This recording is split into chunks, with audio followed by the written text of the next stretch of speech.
Xicana Boxing here, guys, bringing you the latest boxing news today. Now, the morning did start off with Deontay Wilder giving an announcement that he will be turning down DAZN's supposed 9-figure payday and guaranteed shot at Anthony Joshua to show his loyalty to Premier Boxing Champions, Showtime, and obviously Al Heyman. With that being said, Wilder will be facing his mandatory in Dominic Trouble Breazeale, I believe in June? Dominic Breazeale won his shot at a title back in November of 2017 against Molina and has since then been waiting for a shot at Wilder to get his revenge. What do you mean his revenge?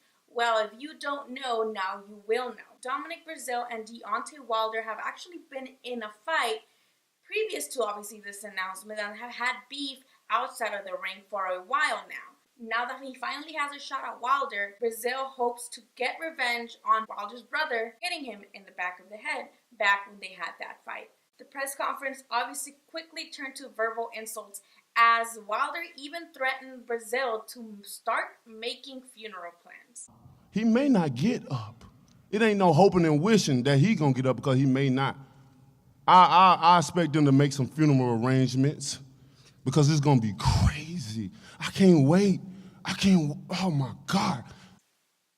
Yikes. Wilder also joked that he would go basically Mortal Kombat on his ass and even named the buttons he pressed when going ham on Mortal Kombat. I'm gonna grab his brain and I'm gonna bring it out of here like a Mortal Kombat combination. A-B-A-C, A-B-B.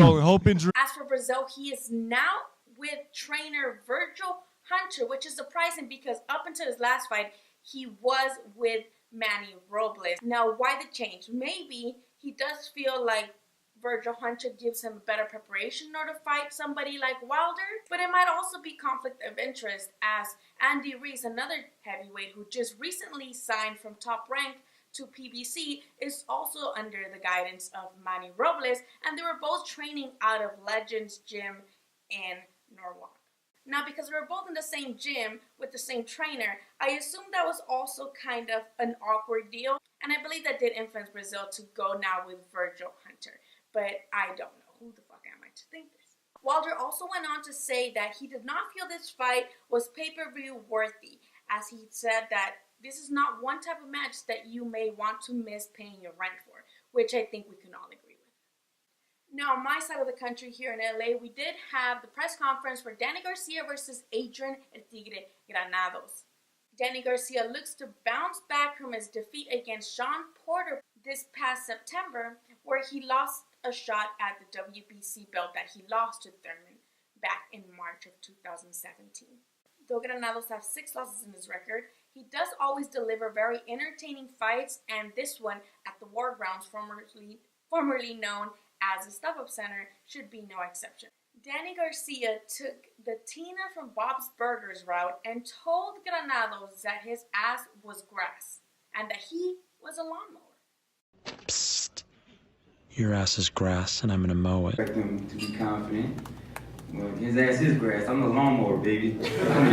However, Granados had an awesome comeback by saying that nobody mows grass like a Mexican, and he will be mowing his ass as well. And as far as, cutting grass, ain't nobody cutting grass better than a Mexican, so. Danny Garcia also assured he would make a statement against Granados in order to send a message to the rest of the welterweights that he's still at the top and very much a contender. He will also try to chase another title shot following this fight should he rise victorious.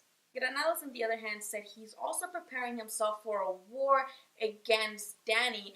Though he showed that he can box against Porter, he said he might have to go toe-to-toe with Danny to also send a statement, and he truly believes he can pull an upset, being the first one to knock Danny Garcia out. Now it's your turn to tell me what you think. Do you think Wilder's ducking Joshua now that he refused the DAZN offer, or do you think maybe he just took his advisor's advice and stayed with PBC? What do you think of the Wilder versus Breazeale fight, and who do you think is going to win? Me, personally, I think Breazeale is very one-dimensional. If that, he has very little defense, and because of that, is always taking a lot of unnecessary punches. Wilder is not one of those people that you want to take the risk of taking unnecessary punches with, because one punch can change anything. However, now that he's with Virgil Hunter, maybe that will change and he will be able to deliver an exceptional fight and maybe even an upset. As for Danny Garcia versus Granados, let me know in the comments also what you think of that fight and if you think that Granados is game in this Puerto Rico versus Mexico welterweight showdown. Don't forget to subscribe, comment, tell me to fuck off, and go back to the kitchen. Also head to ChicanaBoxing.com for more interviews, write-ups, and also my Chicana Boxing Weekly podcast. I'll see you soon, guys.